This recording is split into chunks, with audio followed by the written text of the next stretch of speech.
চিনে থাকেন একজন পেয়েছি, আর কেউ লজ্জা করবেন না। হ্যাঁ, দুইজন হাত তুলুন, যারা অকপটে তিনজন দেখেছেন পাচ্ছি।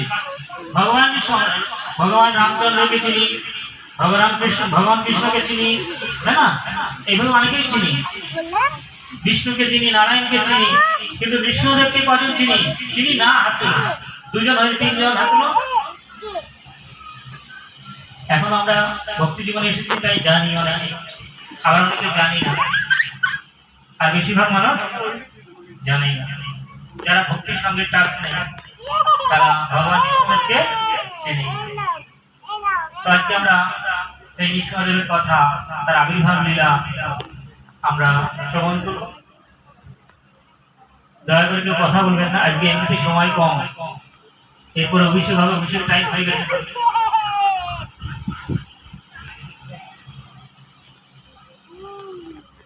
এমনি কম।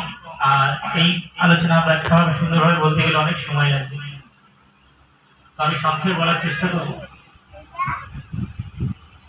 ভগবান কৃষ্ণদেব, আচ্ছা, ভগবান কখন আবির্ভূত হন কেউ বলবেন? সন্ধ্যাবেলা যখন অন্যায় অত্যাচার হয়ে যায়,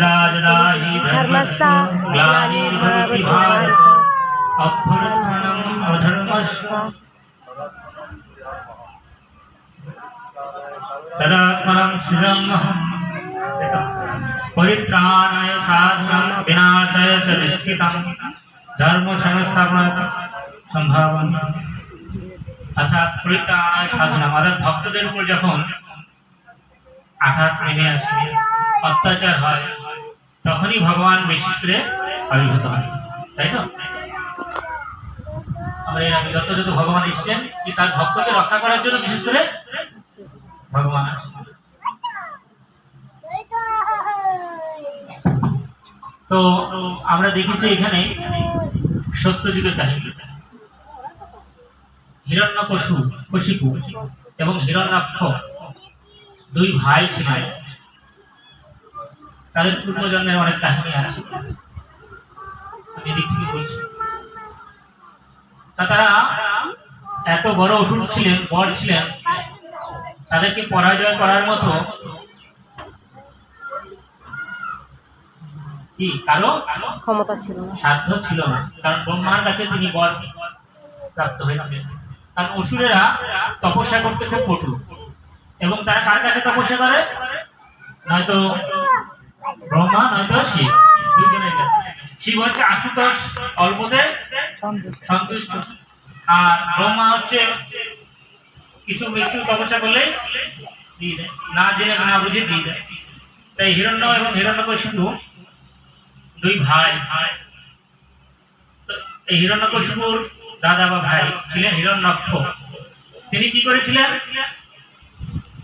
এই পৃথিবীটাকে রসাতলে নিয়ে গেছিলেন। এই পৃথিবী যে লোক, আমরা যেটা লোকে বাস করছি, এই লোকটাকে এর স্থান থেকে এই মানে যে অবস্থানে আছে, প্রত্যেকটা গ্রহ নক্ষত্র তার নির্দিষ্ট অবস্থানে আছে কিনা, তাই তো? তার কক্ষপথ পরিগ্রহণ করছে, আমরা সায়েন্স করছি।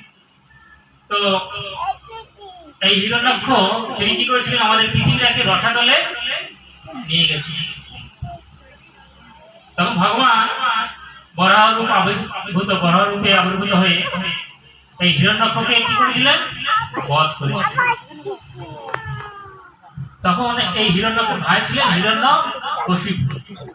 তারপর থেকে বিষ্ণু কি হলেন? ভগবান বিষ্ণু তার শত্রু হলেন, তার হিরণ্যকশিপু, যেহেতু তার ভাইকে বধ করেছিলেন। তাই তিনি কি করলেন? কঠোর তপস্যা শুরু করলেন যে আমি বিষ্ণুর সঙ্গে বদলা নেব, আমার ভাইয়ের হত্যার বদলা নেব, আমি বিষ্ণুকে হত্যা করব।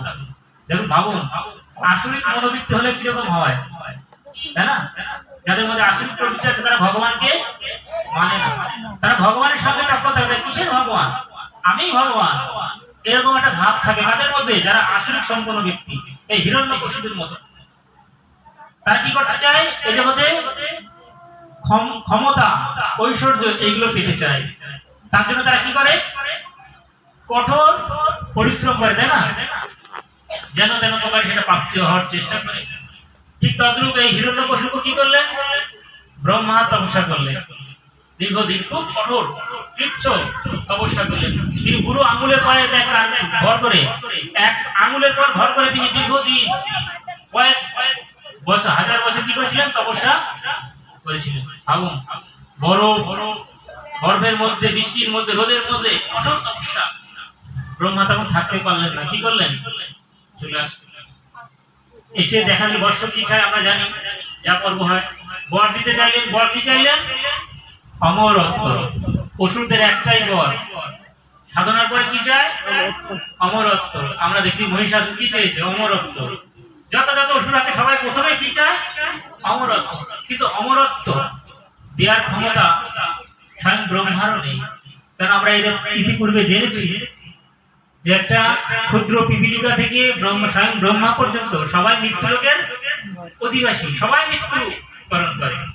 এখানে কেউ অমর নয়, স্বয়ং ব্রহ্মা পর্যন্ত অমর নয়। তাহলে সে কি করে অমর বর, অমর প্রাপ্ত বর দেবে? তার ক্ষমতা নেই।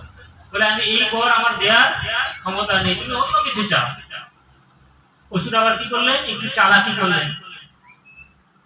চালাকি করে কি করলেন? বলে ঠিক আছে, তাহলে আমাকে এমন বর দাও, আমি কোন পশুর হাতে মৃত্যুবরণ করব না। ব্রহ্মা বলেন তথা। তারপরে কি চাইলেন? বলেন আমি কোন মনুষ্যের হাতে মরবো না। বলেন তথা। বলে আমি কোন অস্ত্রের দ্বারা আহত হব না, কোন অস্ত্র তাকে মারা যাবে না। এই জগতে যত যত অস্ত্র আছে, কোন অস্ত্রের দ্বারা তাকে হত্যা করা যাবে না। বলেন তথা। বললো আমি আকাশে মরবো না, ভূমিতে মরবো না, স্বর্গে মরবো না, শূন্যে মরবো না। বললেন তথা। আমি দিনে মরবো না, রাতে মরবো না। বলে তথা। দিনে মরবে না, রাতে মরবে না। বলে তথা। বলে তোমার সৃষ্ট কোন জীবের দ্বারা, ব্রহ্মার সৃষ্ট দ্বারা কোন জীবের দ্বারা, ব্রহ্মা যে সৃষ্টি যত জীব সৃষ্টি করছে, কোন জীবের দ্বারা তিনি নিহত হবে। বলে তথা। আর বলে এরপরে তাহলে কি আছে? তাহলে সে অমর বর পেয়ে গেল। বলে কেউ হত্যা করতে পারবে না। তাহলে কি? কোনো অস্ত্র দ্বারা হবে না, দিনে হবে না, রাতে হবে না, হ্যাঁ, শূন্য হবে না, মাটিতে হবে না, হ্যাঁ, পশু করবে না, মনুষ্য করবে না, কোনো দেবতা তাকে হত্যা করতে পারবে না। তাহলে সে তো নিজে নিজে কি ভেবে নিলেন? কিন্তু আমরা ভুলে যাই, জন্মিলে মরিতে হবে, অমর এই কথা বলে। আমাদের একদিন মৃত্যু, এটা মৃত্যু লোক। এই লোকে যে জন্মগ্রহণ করবে তাকে মৃত্যুবরণ করতেই হবে। আমরা যত কিছু করি না কেন, এখন আমরা যারা আসরিক প্রবৃত্তি লোক আছি, আমরা তারা চেষ্টা করছি কি করে অমর হওয়া যায়। এখনো চেষ্টা করছি কিনা? এখনো চেষ্টা করছি আমাদের যৌবন কি করে ধরে রাখা যায়, যাতে মৃত্যু না আসে। তার জন্য এখন পরীক্ষা নিরীক্ষা চলছে। তারা ভাবছি অলিক কল্পনা, একদিন আমরা সাকসেস হবো, তার জন্য সরকারের কোটি কোটি টাকা। যাই হোক, তিনি কি করলেন? এই বর প্রাপ্ত হওয়ার পরে তিনি সমস্ত দেব, স্বর্গরাজ্য, মর্ত, সব ভুবন কি করলেন? জয় করলেন। কে করবে? তার সামনাসামনি কে যাবে? যারা যাবে তারাই করা। তাই তিনি কি করলেন? সমস্ত দেবতাদের দিয়ে করলেন, ধরে আনলেন, সমস্ত দেবতাদের ধরে নিয়ে আসলেন। ধরে নিয়ে কি করলেন? এক একজনকে এক এক ডিপার্টমেন্টের সেবায় লাগিয়ে দিলেন। যাও আমার এই কাজ করো, এই কাজ করো। কেউ যমরাজ ঘাস কাটছে। ভাবুন, স্বয়ং যমরাজ তাকে, এই এত শক্তিশালী যমরাজকে দিয়ে কি করছে? ঘাস। কেউ রান্নার কাজ করছে, বিভিন্ন এই সমস্ত দেবতাদের দিয়ে কাজ করাচ্ছে। ভাবুন তিনি কত শক্তিশালী, শক্তিমান। আর শনিদেবের কথা কি বলবো? আপনারা যাকে বড় ঠাকুর বলেন, যাকে শনিবার আসলে বার পুজো বলে প্রত্যেকে পুজো দেন, তাই না? সেই শনিদেবকে কি করেছিল জানেন? পাপোশ বানিয়েছিল। পাপোশ। এই যে বসেছে আমার তলায়, তো পাপোশ নেই, বসার জন্য একটা নরম জায়গা দরকার। শনিদেবকে কি করেছিল? পাপোশ। পিঠ উপরে উঁচু করে শুয়ে, তারপর পিঠের পর পা দিয়ে সিংহাসনে বসেছিল। এবার ভাবলো দেবতাদের তো বধ হয়ে গেছে, এবার কি করবো? বিষ্ণুর সঙ্গে লড়াই। বিষ্ণু, এবার তুমি কোথায় যাবে? বিষ্ণুর সঙ্গে কি করতে হলো? লড়াই করতে হলো। এই মধ্যে যুদ্ধে কি হলো? ক্লান্ত হয়ে তিনি বাড়ি ফিরলেন। শুধু তার মাথায় কি? আমি বিষ্ণুকে বধ করবো, বিষ্ণুকে বধ করবো। যেমন কংস যেদিন থেকে শুনেছেন যে তার ভগ্নীর অষ্টম গর্ভের সন্তান কি করবে, তাকে হত্যা